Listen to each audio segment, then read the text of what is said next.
मारो राजस्थान में एक बार फिर बहुत बहुत स्वागत। मैं हूं आपके साथ मनोराज सक्सेना। 5 अगस्त का दिन मोदी सरकार के लिए बेहद खास है क्योंकि आज ही के दिन 2019 में जम्मू कश्मीर में नए युग की शुरुआत हुई थी। आज ही के दिन 2020 में लाखों राम भक्तों का सालों पुराना सपना साकार हुआ था। ये रिपोर्ट देखिए।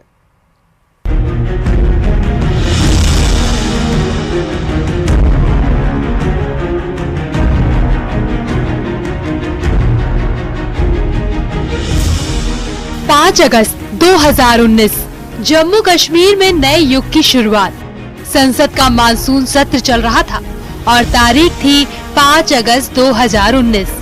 सबको उम्मीद थी कि केंद्रीय गृह मंत्री अमित शाह लोकसभा में आएंगे, लेकिन वो उस दिन लोकसभा नहीं बल्कि राज्यसभा का रुख कर गए। स्पीकर चेयर पर राज्यसभा के सभापति वेंकैया नायडू बैठे हुए थे और आज ही के दिन 5 अगस्त 2019 को राज्यसभा से अमित शाह ने जम्मू कश्मीर के नए युग का आगाज किया था। माननीय, मैं तो जो बिल को पायलट करते रहा हूँ वो बिल के अंदर मैं मानता हूँ मतभेद हो सकता है।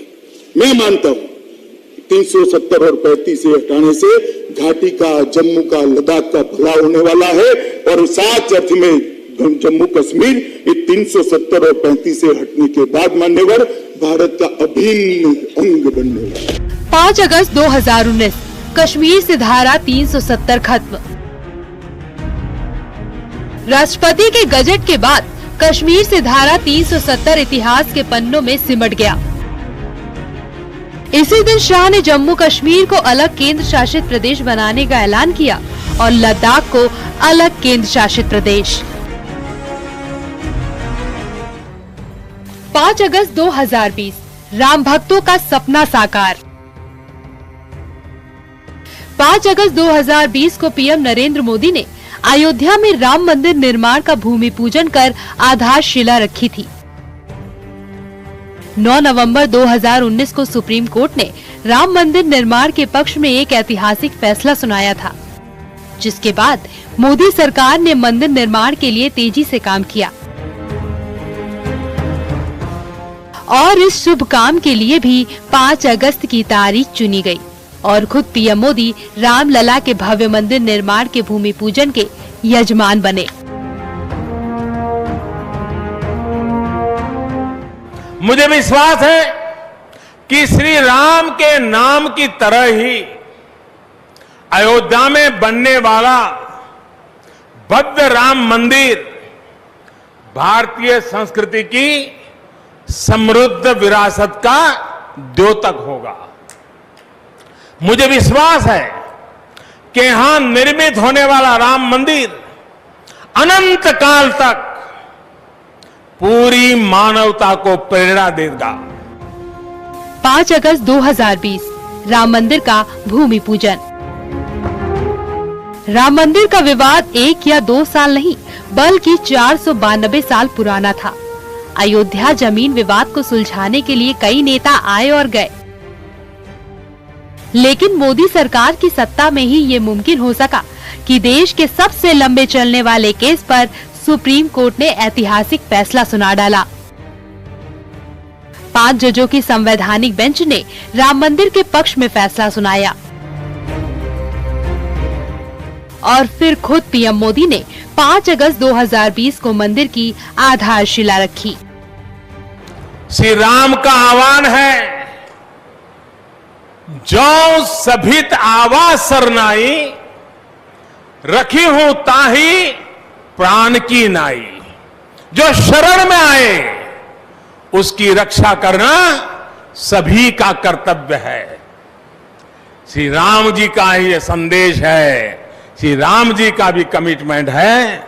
जननी जन्मभूमिश्च स्वर्गादपि गरीयसी। अपनी मातृभूमि स्वर्ग से भी बढ़कर होती है। और भाइयों बहनों, ये भी श्री राम की नीति है और वो क्या है? भय बिनु होई न प्रीति। भारतीय जनता पार्टी शुरू से ही राम मंदिर का निर्माण और जम्मू कश्मीर से धारा 370 को लेकर मुखर रही थी, जिसे बीजेपी ने अपने घोषणा पत्र में भी शामिल किया था। बीजेपी की सरकार बनने में इन मुद्दों का काफी अहम रोल माना जाता है। बीजेपी ने सत्ता में आकर अपने इन 2 वादों को पूरा किया। सबसे अहम बात यह है कि इन दोनों ही कामों को 5 अगस्त के दिन पूरा किया गया और यही वजह भी मानी जा रही है कि मोदी सरकार तीसरी बार सत्ता में आने में कामयाब हो पाई। Bureau report, news 18। और अब बात केदारनाथ की करते हैं। राहत बचाव के 4 दिन बीत चुके हैं। यहां पर करीब 10,000 लोगों को अब तक रेस्क्यू किया जा चुका है। सबसे अच्छी खबर यह है कि अब तक किसी भी बड़ी अनहोनी की खबर नहीं सामने आई है। मुख्यमंत्री पुष्कर सिंह धामी खुद पूरे ऑपरेशन पर नजर बनाए हुए हैं। कंट्रोल रूम से रेस्क्यू ऑपरेशन पर 24 घंटे नजर रखी जा रही है।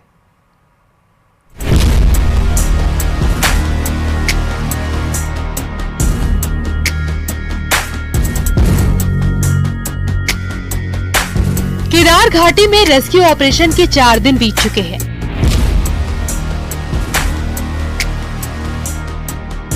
इन 4 दिनों में हजारों जिंदगियां बचाई गईं, लेकिन अब भी कई जगह पर लोग फंसे हुए हैं।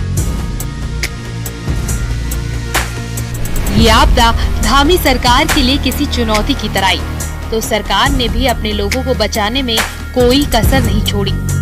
खुद मुख्यमंत्री धामी पल पल का अपडेट लेते नजर आए। आपदा में देखिए, चूंकि सड़क का नुकसान हुआ है और जो यात्री हमारे फंसे हुए थे उन सभी यात्रियों को निकालने का काम चल रहा है। लगभग 7,000 से भी ज्यादा लोगों को कल तक रेस्क्यू किया जा चुका है।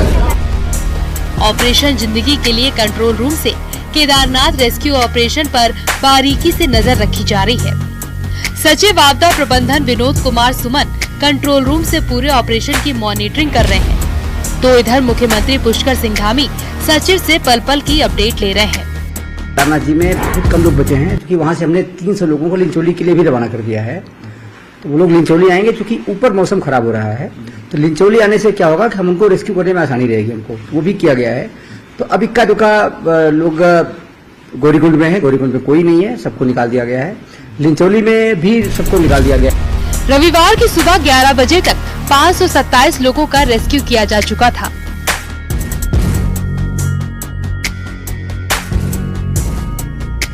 देवदूत बनकर आए जवान जहां मौसम खराब है वहां पैदल रेस्क्यू ऑपरेशन चला रहे हैं। फिर दूसरी जगहों से यात्रियों को एयरलिफ्ट किया जा रहा है। इसी तरह केदारनाथ में भी मौसम खराब होने के चलते 300 लोगों को पैदल लिंचोली पहुंचाया गया। रेस्क्यू का काम फिलहाल रुका है, क्योंकि ये पूरा वॉश आउट हो गया, ऊपर से लगातार पत्थर गिर रहे हैं और अब एसडीआरएफ ड्रोन की मदद ले रही है। ड्रोन से ये देख रही कि आखिर में दूसरा रास्ता या दूसरा जो रेस्क्यू के लिए जो ट्रैक है वो कहां से बनेगा। आप देख सकते हैं अभी हमारे साथ यहाँ पे एसडीआरएफ कमांडेंट है मणिकांत मिश्रा जी, और वो ड्रोन पे देख रहे हैं कि किस तरीके से अब रेस्क्यू का कार्य आगे जारी रहेगा, क्योंकि वो ड्रोन से ही पहले एक रास्ता देखेंगे और उस रास्ते को क्या कुछ उसमें दिक्कतें आएंगी, वहां किस तरीके से रेस्क्यू किया जाएगा। तो ये अलग अलग रेस्क्यू का एक प्लान तैयार किया जा रहा है। ये वैकल्पिक मार्ग के चयन के लिए मदद ले रहे हैं, क्योंकि ऊपर से अभी पत्थर गिर रहे हैं। तो हम ये देखना चाहते हैं कि कौन सा रास्ता उचित रहेगा जिससे कि कोई यात्री घायल ना हो। मैं अपने कैमरामैन सहयोगी संदीप से कहूंगा, संदीप, ये जो ड्रोन अभी यहाँ पहुंच गया है और ड्रोन कुछ न कुछ देखते हुए आया है, यानी कि एसडीआरएफ अब एक नए रास्ते को तलाश कर रही है और जो वो नया रास्ता बनेगा तो शायद आने वाले समय में या आने वाले कुछ चंद घंटों में एक बार फिर रेस्क्यू काम शुरू होगा और एसडीआरएफ एक नए रास्ते को तलाश कर नए तरीके से नया रास्ता बना के यहाँ पे जो लोग फंसे हैं उनका रेस्क्यू करेगी। अभी तक पूरी केदार घाटी से करीब 10,000 लोगों को रेस्क्यू किया जा चुका है। न्यूज़ 18 की टीम सबसे पहले गौरीकुंड पहुंची है, जहां बुधवार को आई आपदा में भारी नुकसान हुआ। टीम चीरबसा से करीब 3 किलोमीटर का पैदल ट्रैक कर गौरीकुंड पहुंची, जो केदारनाथ यात्रा का पहला पैदल पड़ाव है, जहां का मंजर बेहद डराने वाला था। अभी हम गौरीकुंड में यहाँ पे गर्म कुंड था, तप्त कुंड बनाया गया था, क्योंकि 2013 की आपदा में वो पहले भी दब चुका था। लेकिन उसके बाद यहाँ पे पुनर्निर्माण के काम हुए और उन कामों में यहाँ पे तप्त कुंड बनाया गया था। लेकिन बुधवार को जो आपदा आई उसके बाद वहाँ पे आप देख सकते हैं कितना बड़ा नुकसान हुआ और वो तप्त कुंड कहीं ना कहीं दब चुका है। उसके बाद यहाँ पे जो पुनर्निर्माण के काम लगातार चल रहे थे, फिलहाल वो रोक दिए गए हैं, क्योंकि जो भारी नुकसान यहाँ पे देखने को मिला है, मंदाकिनी नदी का जो कटाव है वो काफी अंदर आ गया है, जिस कारण भी यहाँ पे जो काम चल रहे थे वो पूरा बंद हो चुका है। इस पूरे ऑपरेशन में जवान अपनी जान पर खेलकर लोगों को बचा रहे हैं। त्रिगुजी नारायण से ऊपर 8 किलोमीटर की दूरी पर जंगल में भटक चुके तो श्रद्धालुओं की खबर जैसे ही एसडीआरएफ को मिली तो पैदल ही टीम रवाना हो गई और दोनों को जिंदा बचा लिया। रेस्क्यू की ऐसी तमाम कहानियां हैं जब जवानों ने अपनी जान पर खेलकर लोगों को बचाया। अभी तक पैदल करीब 400 लोगों का रेस्क्यू किया गया। अभी भी 1000 से ज्यादा लोगों को निकाला जाना बाकी है, जो कि केदारनाथ और उसके आगे के पड़ाव में फंसे हुए थे। ये वही चीरवासा का सबसे ऊपर वाला एरिया है। यहाँ पे अक्सर पत्थर गिरने की संभावना बनी रहती है। आप देख सकते हैं एक बोर्ड है यहाँ पे जंगल चट्टी यहाँ से 1.5 किलोमीटर है। जंगल चट्टी से पहले एक बड़ा पैच टूट रखा है, जिस कारण इस भीमबली और जंगल चट्टी के बीच भी एक पैच टूट रखा है। और भीमबली से नीचे नहीं जो यात्री आ पा रहे हैं उसका बड़ा कारण यही है। आप देख सकते हैं यहाँ पे बीते कुछ दिन पहले भी एक बड़ी घटना हुई थी। ऊपर से लगातार पत्थर आए थे और कुछ लोगों उस पत्थरों में यहाँ पे उन पत्थर से उन पे चोट लगी थी, जिसका मौत का कारण भी वो पत्थर बने थे।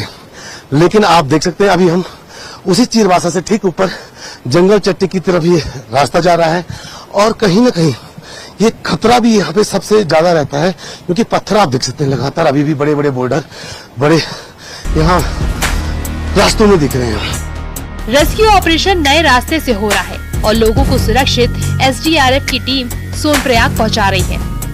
इसके साथ ही केदारनाथ धाम में फंसे लोगों को भी एनडीआरएफ के जवान जाल चौमौसी से होते हुए काली मठ की तरफ निकाल रहे हैं। घाटी की किस तरीके से डरावनी ये तस्वीर आप देख सकते हैं कि ऊपर से यानी कि काफी ऊपर से यहाँ पे लैंडस्लाइड हुआ है और लैंडस्लाइड होने से यहाँ काफी नीचे तक ये पूरा रास्ता डैमेज हो चुका है।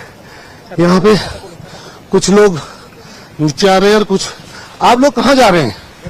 सर हमारे घोड़े फंसे हैं वहाँ पे। अच्छा, बहुत बुरी स्थिति है यहाँ पे। तो जंगल चट्टी का रास्ता ठीक है?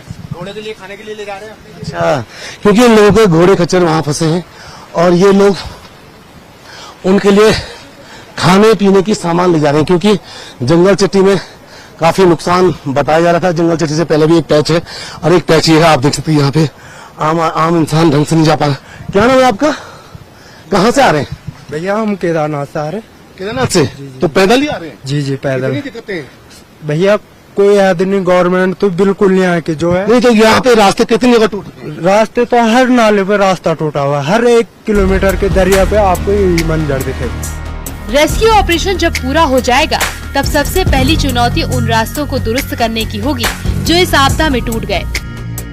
गौरी कुंड से केदार तक 10 जगहों पर पैदल मार्ग टूटा पड़ा है, जबकि सोनप्रयाग से गौरी कुंड तक 3 से 4 जगहों पर मोटर मार्ग तबाह हो चुके हैं। यानी इस तबाही के जख्म भी आसानी से मिटने वाले नहीं। केदार घाटी से न्यूज़ 18 के लिए सत्येंद्र बर्तवाल की रिपोर्ट। और जयपुर से बड़ी खबर है, सफाई कर्मियों की हड़ताल पर बड़ी अपडेट अपने दर्शकों को दे रहे। हड़ताल को लेकर आज समझौता वार्ता होगी। श्रमिक संघ कार्यालय पर समझौता वार्ता होगी। मंत्री झाबड़ सिंह खर्रा वार्ता में मौजूद रहने वाले हैं।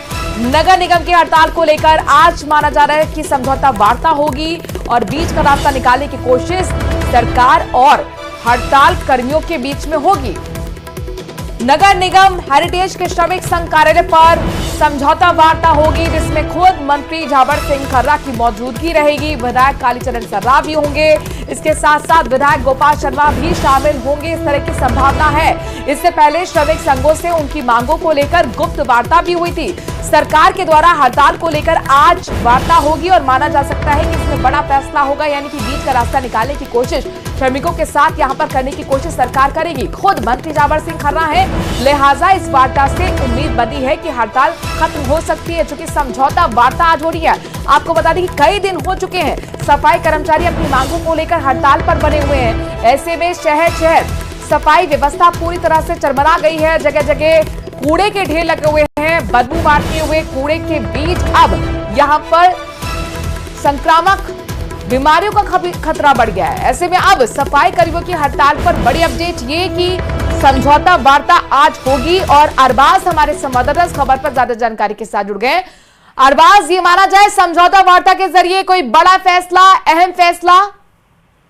जी बिल्कुल, देखिए कि आज इस पूरे मामले में लगता है कि शहर को कचरे के अंबारों से निजात मिल सकती है। सफाई कर्मियों का जो पिछले 13 दिन से हड़ताल का ये मामला रहा, इस दौरान बड़ी मुश्किल जो है स्थिति रही। आप देखिए कि बारिश का दौर था, कचरा जगह जगह भरा हुआ था, जो लाइनें थी वो चौक हो गई थी।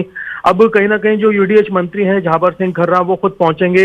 जो मध्यस्थता की है वो मालवीय नगर विधायक हैं कालीचरण सर्राफ, उनकी काफी महत्वपूर्ण भूमिका रही है बातचीत करने में।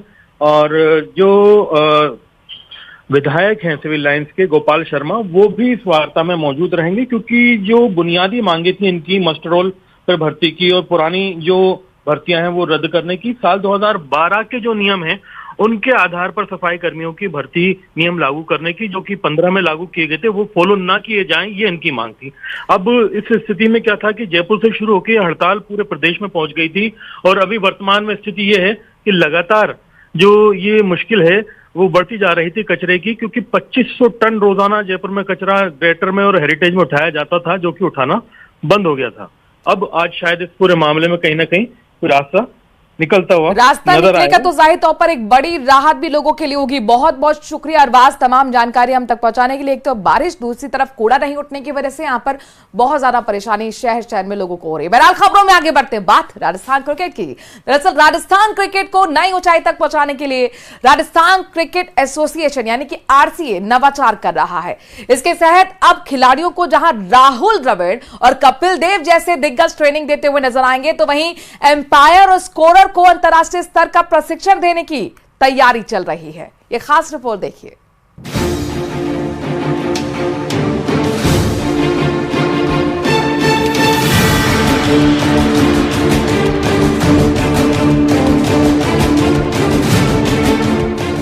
क्रिकेट में जो बंबई, दिल्ली, बेंगलुरु, हैदराबाद, इनका जो वर्चस्व है उसको तोड़ करके हमारा राजस्थान 3-3, 4-4 खिलाड़ियों का नाम उनमें अब शामिल करवा सके। बस हमारी इच्छा क्रिकेट को ऐसी गति देना है जो भविष्य में भी चालू रहे। इसी लक्ष्य के साथ प्रदेश में क्रिकेट गतिविधियों को बढ़ावा देने के लिए एडहॉक कमेटी लगातार नवाचार कर रही है। इसी कड़ी में जयपुर में 3 दिवसीय एम्पायर और स्कोरर सेमिनार और एग्जाम का आयोजन किया जा रहा। इसके साथ ही खिलाड़ियों के लिए सेमिनार करने के साथ ही एडहॉक कमेटी अब राहुल द्रविड़, वीवीएस लक्ष्मण और कपिल देव जैसे खिलाड़ियों को बुलाकर राजस्थान के खिलाड़ियों को ट्रेनिंग देने की तैयारी में जुट गई है। हम राजस्थान के चुनिंदा संख्या 60, 70, 80, 100 जो भी होगी, उन खिलाड़ियों का भी एक सेमिनार करेंगे। मैंने पंकज सिंह जी से और राजस्थान के दोनों जो पूर्व क्रिकेटर कप्तान हैं उनसे भी निवेदन किया है कि आप भी हिंदुस्तान के बढ़िया से बढ़िया क्रिकेटर, चाहे उसमें राहुल द्रविड़ हो जो टेक्निक के मामले में बहुत ज़्यादा मजबूत हैं, वीवीएस लक्ष्मण भी इसमें अपने आप में नाम हैं, और भी बहुत नाम है। मेरे को जो 2 पसंद हैं मैंने उनके नाम लिए, उनको बुला करके फील्डिंग क्षेत्र का अलग, बॉलिंग क्षेत्र का अलग, उसमें कपिल देव को भी बुला सकते हैं हम, ये नहीं है, जगुल श्रीनाथ भी आ सकते हैं। तो ये जिम्मेवारी मैंने पंकज सिंह जी के और दोनों हमारे पूर्व कप्तानों के जिम्मे लगाई है कि हम अति शीघ्र हमारा कार्यकाल खत्म होने से पहले 3 दिवसीय एम्पायर, स्कोरर महिला और पुरुष प्रेशर सेमिनार और एग्जाम में प्रदेश भर के हर जिले से एम्पायर और स्कोरर शिरकत कर रहे हैं। आरसीए के लिए बेहतरीन एम्पायर और स्कोरर चुनने के लिए बाकायदा बीसीसीआई के पैनल एम्पायर जयपुर पहुंचे और यहां चयनित खिलाड़ियों को प्रशिक्षण देंगे। प्रतिभाओं के सही चयन के लिए अलग अलग कमेटियां बनाई गई हैं, जो इन युवा खिलाड़ियों की प्रतिभाओं का बारीकी से निरीक्षण कर रही है। पहला मौका है कि इसके अंदर महिलाओं ने भी बढ़ चढ़ करके हिस्सा लिया है एम्पायर्स के अंदर भी काफ़ी महिलाएं आई हैं, स्कोरर्स के लिए भी आई हैं। सभी जिलों ने भी है ना काफ़ी ज़ोर शोर से इसके अंदर जो है अपने प्रतिनिधियों को भेजा है। पहले हम लोगों ने 4 की डिमांड की थी, लेकिन फिर जिलों ने कहा कि 1-1 की संख्या और बढ़ाएं, क्योंकि उनका उत्साह था कि जिलों के अंदर क्रिकेट जो है नियमित रूप से चले, तो उसके लिए हमें जो है एम्पायर और स्कोरर की जो है नियमित आवश्यकता होती है। ग्राउंड, बॉल, एम्पायरिंग और आपके ऑफिशियल्स, अगर ये हों तो ये बेसिक इंफ्रास्ट्रक्चर है। इसी से आपका टैलेंट, ये अगर इस पर आप काम करो तो आपके रिजल्ट अच्छे आते हैं, क्योंकि आपका बेस अच्छा हो जाता है। आजकल बहुत बढ़िया कैरियर है एम्पायरिंग, स्कोरिंग भी तो अच्छा है। मैं देख रहा हूँ कि काफ़ी यंग लोग आए हुए हैं, अच्छे, बॉडी लैंग्वेज बहुत बढ़िया लग रही है। इसके साथ ही वहीं राजस्थान के पूर्व अंतर्राष्ट्रीय क्रिकेट खिलाड़ी, राष्ट्रीय खिलाड़ियों ने भी इन प्रतिभाओं को तराशने की जिम्मेदारी ली है। क्रिकेट जगत के दिग्गजों ने आरसीए के इस नवाचार का स्वागत करते हुए इसे राजस्थान के युवाओं के भविष्य को संवारने वाला बताया है। बहुत अच्छा इनिशिएटिव है, क्योंकि मैं समझता हूँ कि क्रिकेट को आगे ले जाने के लिए सबसे इम्पोर्टेंट एम्पायरिंग और ये जो स्कोरर्स हैं they have a big role. और जो भी कमेटी ने डिसीजन लिया है कि हमारे डिस्ट्रिक्ट की जो कहते हैं जो बेसिक रूट लेवल क्रिकेट है उसको बेटर करने के लिए बहुत सारे एम्पायर्स और स्कोरर्स को वो अपग्रेड कर रहे हैं, यहाँ से उनको सिखा रहे हैं ताकि हमारा जो रूट लेवल क्रिकेट है बेटर हो सके। अल्टीमेट रिजल्ट के लिए आपको ग्राउंड लेवल पर जाके काम करना होता है। They are doing from this panelist के साथ जो भी कोर्स करा रहे हैं। कोई भी बड़े से बड़ा मैच देखें तो उसमें एम्पायर्स और जो स्कोरर्स होते हैं उनकी बहुत ही अहम भूमिका होती है, तो उसको कंडक्ट करने में। तो उसके लिए जो भी तैयारी होती है, डेवलपमेंट जो भी होता है, तो आई थिंक ये एक बहुत अच्छा प्लेटफॉर्म है for the candidates to learn and grow and develop. तो हम इन पे यदि अभी से काम करेंगे और बेसिक से इनको अच्छे से तैयार करेंगे तो डेफिनेटली आगे जो क्रिकेट होगी वो भी अच्छे तरीके से होगी। और क्रिकेट प्रेमियों के लिए, मतलब जो क्रिकेट लवर्स हैं, क्रिकेट को बहुत टाइम से सर्व कर रहे हैं और क्रिकेट में अपना करियर बनाना चाहते हैं, तो एम्पायर्स, स्कोरर इनके लिए एक अच्छी अपॉर्चुनिटी है अपना एक करियर बनाने के लिए, क्योंकि आजकल इतना क्रिकेट हो गया है कि इनके लिए भी एक बहुत ऊंचाई तक पहुँचने के लिए संभावना है। तो अच्छा इनिशिएटिव है और मुझे उम्मीद है कि राजस्थान क्रिकेट फेडरेशन इसको कंटिन्यू करेगा और इस एम्पायरिंग और इसमें जो नॉलेज है उसके हिसाब से बच्चों को एम्पावर करेगा। उम्मीद कर सकते हैं कि एडहॉक कमेटी के नवाचार से एक बार फिर से प्रदेश में क्रिकेट के दिन बहुरेंगे और एक बार फिर से क्रिकेट के फलक में राजस्थान का सिक्का फिर से जमेगा। न्यूज़ 18 के लिए जयपुर से राकेश शर्मा की रिपोर्ट। और अब बात मारो राजस्थान में नीट पेपर की। दरअसल नीट पेपर मामले की आंच अब भिलवाड़ा के मेडिकल कॉलेज तक पहुंच चुकी है। सीबीआई ने मामले में एक सॉल्वर को गिरफ्तार किया है जो भिलवाड़ा का रहने वाला है। आरोपी सॉल्वर को कोर्ट में पेश किया गया, जिसके बाद उसे 5 दिन के रिमांड पर भेज दिया गया है।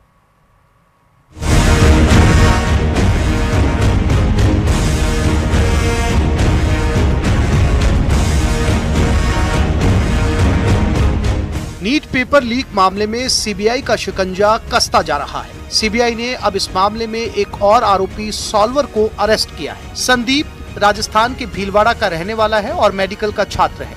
सीबीआई ने उससे पूछताछ के लिए बुलाया था, जहां उसने सारी बातों को स्वीकार किया है, जिसके बाद उसे गिरफ्तार किया गया। इस मामले को लेकर हमारी टीम उस कॉलेज पहुंची जहां से संदीप पढ़ाई कर रहा था और मेडिकल कॉलेज प्रिंसिपल से बात की। तारीख को इनके यूनिवर्सिटी एग्जाम शुरू हो रहे हैं, तो मैंने उस बच्चे को आज बुलाया और पूछा कि क्यों उस पे ऑनलाइन क्यों मंगवा रहे हैं। तब उसके सिस्टर से मेरे से बात करवा दो, तो मैंने सिस्टर का फोन नंबर लिया, सिस्टर से बात की। उसकी सिस्टर ने कहा कि वो, उनका नाम सुशीला बिश्नोई है और वो साचोर जालोर से है, और ये जो लड़का है संदीप, उसको जो पुलिस, उसके पापा ने सीबीआई को सरेंडर करवाया है वहीं पे। वहीं कॉलेज के वार्डन से जब हमने बात की तो उसने बताया कि संदीप हॉस्टल में नहीं रहता था और बाहर रहकर पढ़ाई करता था। वहीं उसके दोस्तों का कहना है कि संदीप पढ़ने में काफी ज्यादा अच्छा था, लेकिन वो इस घटना में शामिल है ऐसा किसी को जानकारी नहीं है।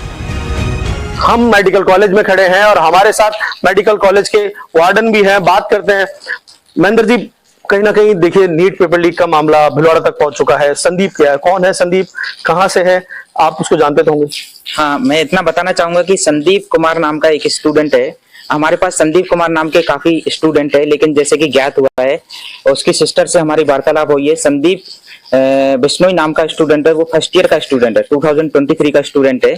और जैसा कि ज्ञात हुआ है कि इनकी सिस्टर ने बताया है, सुशीला नाम की, जालोर सांचौर से रहने वाले हैं, कि सर ऐसे ऐसे मैटर हुआ था, एसओजी आई थी 2 दिन पहले और उनको ले लिया है, वार्तालाप चल रही है। पढ़ने में तो अच्छा ही है, घुलता मिलता भी था, सबसे बात भी करता था, अच्छा है होने में तो, और आपस में वो मिल जाते तो बात भी कर लेता था। बाकी ऐसा पता तो नहीं चला था वो उसके बाद। सर वो ऐसे लाइब्रेरी वगैरह तो आता था, पढ़ने में तो अच्छा था, प्रॉब्लम सॉल्व वगैरह भी सब साथ में करते थे, पर ऐसा कभी लगा नहीं था कि वो सोने में से फंसेगा। अब तक लीक मामले में 9 मेडिकल छात्र गिरफ्तार किए जा चुके हैं और अभी और कई लोग गिरफ्तार हो सकते हैं। हालांकि मामले की जांच अभी सीबीआई कर रही है और सीबीआई की पकड़ से मुख्य आरोपी संजीव मुखिया अभी बाहर है। पढ़ने में इंटेलिजेंट था, सिंसियर था, पढ़ाई करता था, लाइब्रेरी जाता था, पर कहीं ना कहीं इनको ये भी डाउट है कि ये घटनाक्रम सामने कैसे आया है। कॉलेज प्रशासन अलर्ट मोड पर आ चुका है, संदीप के ऊपर कार्रवाई करने की बात की जा रही है। दोस्त भी कहीं ना कहीं देखा जाए तो अचंभे में है कि ये सब कुछ कैसे हुआ। वीडियो जर्नलिस्ट अंकुश नाटे के साथ राहुल कौशिक, न्यूज 18 भीलवाड़ा। और इस खबर के साथ मारू राजस्थान में आज के लिए इतना ही। आगे देखिए बिग ब्रेकिंग।